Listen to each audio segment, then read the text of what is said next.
प्रिय सज्जनों, माताओं, बहनों तथा मेरे प्यारे भारत देश के समस्त देशवासियों, आप सभी को हमारा प्रेम भरा नमस्कार। सभी को नमो प्रज्ञाय, जय सत्य, जय सृष्टि। सज्जनों, आज पुनः एक नए एपिसोड पर आप सभी का हार्दिक स्वागत, अभिनंदन है। सज्जनों,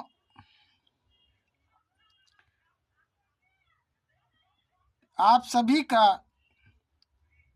हम बहुत बहुत आभार व्यक्त करते हैं कि आप सभी लोग हमारे एपिसोड को देखते हैं, वीडियो को सुनते हैं,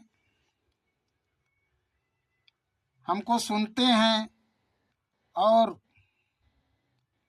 हमारे रील को, हमारे वीडियो को देखते हैं और हमको ध्यान से सुनते हैं। सज्जनों, आप सभी काफी समय से हमको सुन रहे हैं,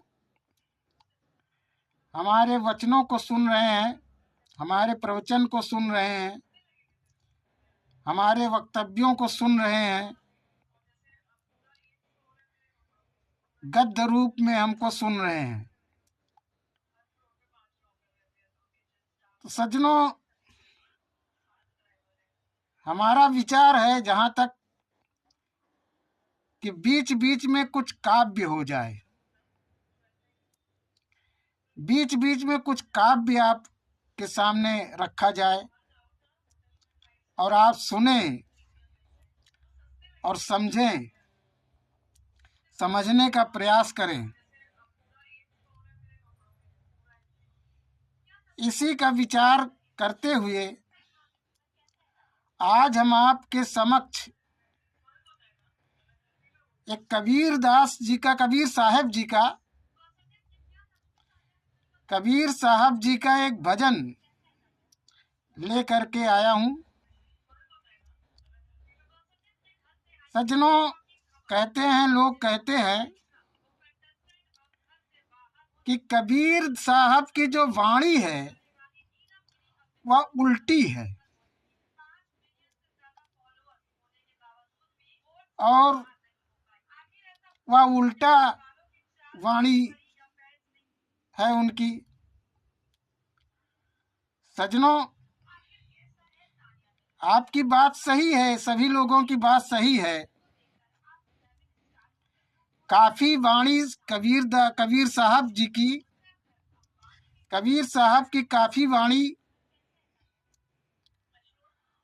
उल्टी है।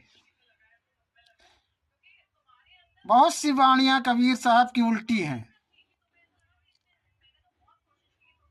लेकिन सज्जनों, वह उल्टी हमें प्रतीत होती हैं,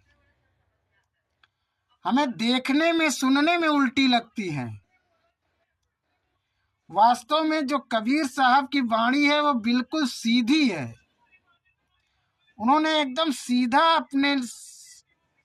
अपने हिसाब से कहा, अपने स्तर से उन्होंने एकदम सीधी सरल भाषा रखा। लेकिन लोगों के सुनने में, हमें सुनने में उल्टी प्रतीत होती है, उल्टी सुनने में लगती है, हम लोगों को सुनने में उल्टी लगती है। लेकिन वास्तविकता यह है कि वह एकदम सीधी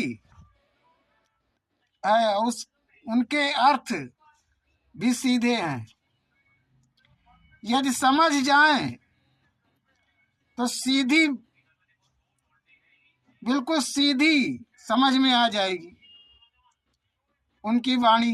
यदि समझ जाएं तो उनकी वाणी बिल्कुल सीधी समझ में आ जाएगी, वैसे वो उल्टी प्रतीत होती है।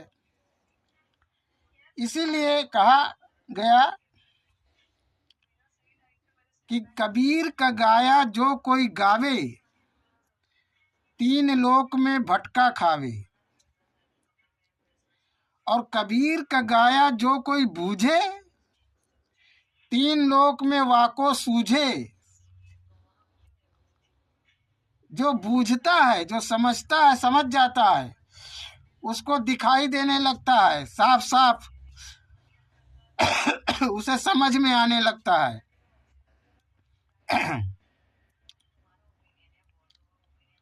और जो केवल गाता है, जिसके नहीं समझ में आती, वह भटकता रहता है।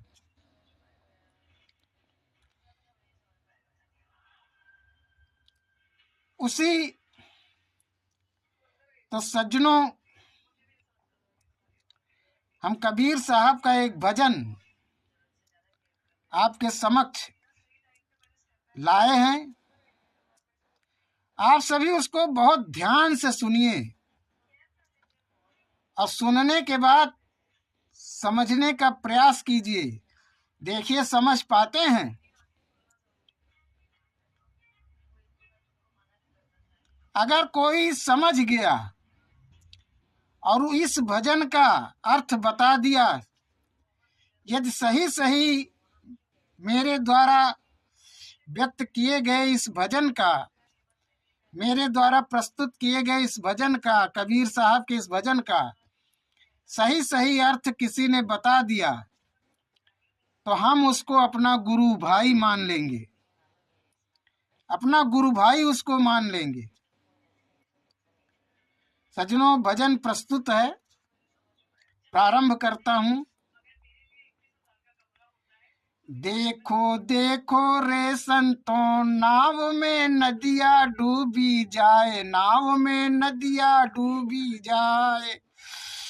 देखो रे संतों, नाव में नदिया डूबी जाए, नाव में नदिया डूबी जाए।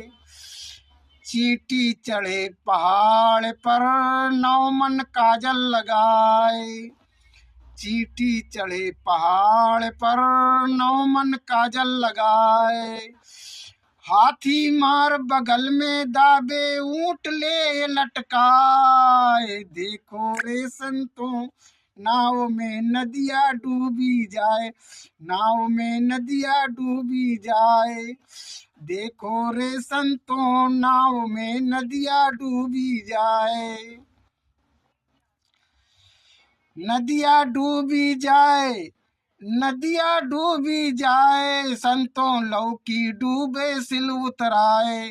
देखो रे संतों, नाव में नदिया डूबी जाए, नदिया डूबी जाए, नदिया डूबी जाए, लौकी डूबे सिल उतराए। देखो रे संतों, नाव में नदिया डूबी जाए। सजनों, इस भजन का सही सही अर्थ निकालिए। अंत में, अंत का पद है इसका कि जो कोई इसका अर्थ लगावे, कहत कबीर सुनो भाई साधो, यह पद सबसे न्यारी। कहत कबीर सुनो भाई संतों, यह पद सबसे न्यारी। जो कोई इसका अर्थ बतावे, सोई पुरुष हम नारी। संतों नदिया डूबी जाए, देखो रे संतों, नाव में नदिया डूबी जाए। सजनों, इस भजन को समझने का प्रयास कीजिए और देखिए, समझिए इसका क्या अर्थ हो सकता है, क्या अर्थ है। इसी भजन के साथ आप सभी से इस रील में विदा लेते हैं। सभी को नमो प्रज्ञाएं, जय सत्य, जय सृष्टि।